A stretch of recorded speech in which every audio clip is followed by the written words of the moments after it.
ni. Senang je. Cumanya yang kat sini trik dia yang ni tepi ni. Pertukaran unit nak kena master.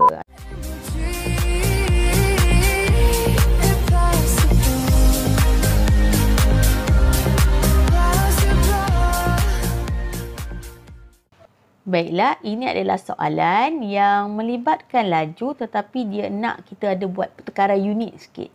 Jom kita baca soalan dia. Sebuah kereta bergerak dengan laju 100 km per jam. Hitung jarak yang dilalui jika kereta itu bergerak selama 1 jam 42 minit. Yang kedua, masa dalam minit yang diambil jika kereta itu bergerak sejauh 40 km. Dalam kes ni, dia nak kita aplikasikan formula laju terlebih dahulu pada soalan A. Jadi, apa yang soalan A nak adalah jarak, bukan laju. Sebab laju dia dah bagi. Laju dia dah bagi. Sekarang dia nak apa? Jarak. Hitung jarak. Jadi, kita tulis dulu formula laju tu. Untuk A. Laju sama juga dengan jarak bahagi masa, kan? Jadi, apa yang dia dah bagi kat kita, laju kita adalah 100 km per jam. Dia ramai pelajar dia keliru. Cikgu, laju ni soalan tu panjang. Jadi, dia macam confuse. Mana satu laju, mana satu jarak. Kalau laju, kamu akan dapat unit dia macam ni. Ada tanda per macam ni. Kalau jarak, dia tak ada. Dia macam ni je. Lagi satu, dia pun bagi tahu jarak dia berapa. Kalau masa, jam dan minit lah. Ya? Jadi, ini adalah laju ya. Jarak apa yang dia nak lah sekarang. Okey, jarak ni saya buat X. Masa dia adalah 1 jam 42 minit. Jadi 1 jam 42 minit ni, masa tu dia bagi dalam bentuk 42 minit. Disebabkan dekat sini, dia nak apa dia? Kalau kamu tengok laju dia nak dalam km dan juga jam. Jadi masa tu tak boleh berada dalam bentuk minit. Masa kamu tu kan, tengok dia tulis kat ni, 1 jam 42 minit. Kita tak mau dalam minit ni. Kita nak dalam jam. Macam mana kita nak tukar? Okey, 1 jam ni tak ada masalah lah. 1 jam lah minit ni. Bagaimana kita nak tukar ini kepada bentuk jam? Minit nak tukar pada jam. Okey, kita tengok balik jadual kita balik.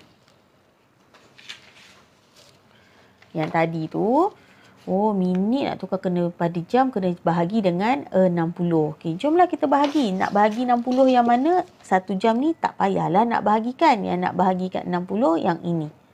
Ya, jadi 42 ni bahagi dengan 60. Jadi kamu dapat berapa? 0.7. Maka sekarang kamu punya masa adalah 1 jam tambah 0.7, 1.7 jam. Kita dah tukar kamu punya minit ni daripada 1 jam 42 minit kepada keadaan jam. 1.7 jam. Ingat kamu nak bahagi, jangan ambil 1.42. Ambil 42 bahagian minit ni saja kamu tukar kepada jam. Ya, kemudian tambahlah dengan nilai jam di hadapan ni, 1 ni.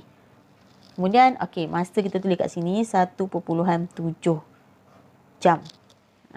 Jadi macam mana nak dapat jaraknya? Darab je lah. Unit ni darab dengan unit bawah ni. Sebab ini kan bahagi. Bahagi kalau pindah sebelah jadi apa? Operasi apa? Darab. Jadi 100 darab 1.7 lah. 100 darab 1.7.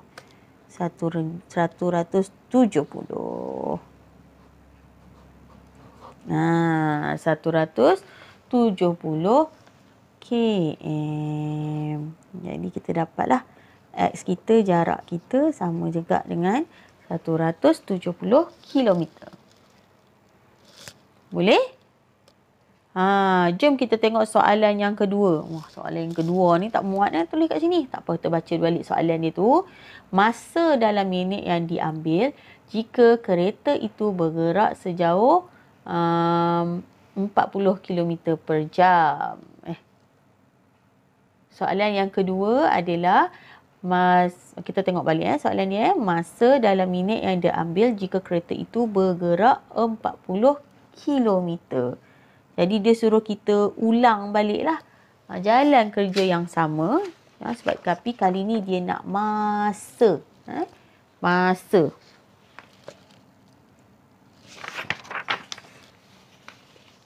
muat kita buat sini.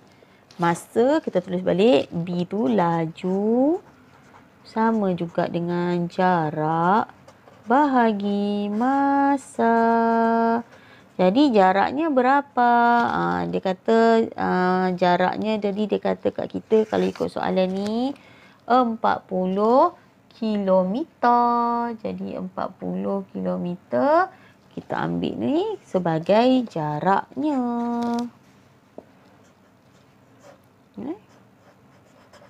Masa dia berapa? Masa dia suruh kita hitung. Masa saya buat X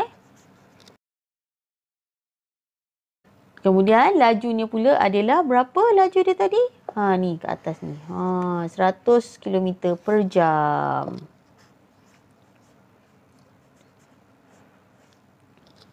Alright. Daripada sini senang sahaja. Kamu perlu tukarkan dia kepada linear. Tukar tempat duduknya.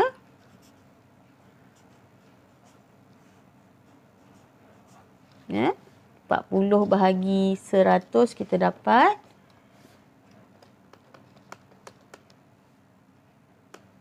0.4.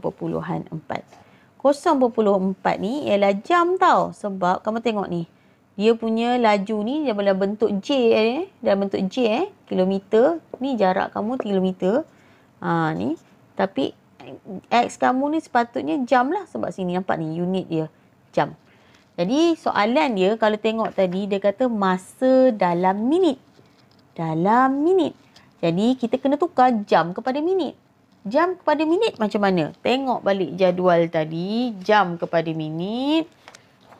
Tukar jam kepada minit. Kita perlu darab 60. Jadi 0.4 ni kita nak tukar kepada minit. 0.4 ni darab dengan 60. Kita akan dapat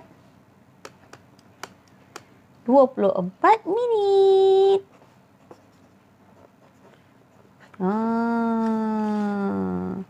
Jadi soalan yang ni dia melibatkan pertukaran unit dalam unit laju lah, dalam formula laju. Jadi sebuah kereta tu dia kata dia bergerak 100 km per jam, 40 km, cari masa dalam minit. Gunakan formula laju sama dengan jarak bahagi masa. Masukkan nilai-nilainya. Okey, buat linear, tukarkan dia. Lepas tu perhati masa kamu tu dalam jam ke minit. Dapat apa jam berdasarkan unit pada laju tadi. Kemudian barulah kita tukarkan dia kepada minit dengan mendarab 60. Dapat 24 minit. Jadi diharap pelajar boleh faham apa yang cuba cikgu sampaikan dalam video kali ini. Habis kita bahagian subtopik laju.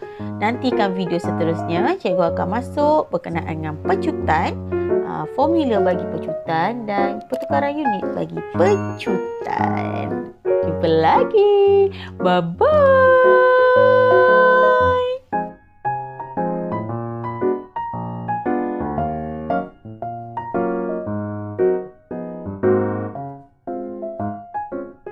Cikgu Aisyah Channel.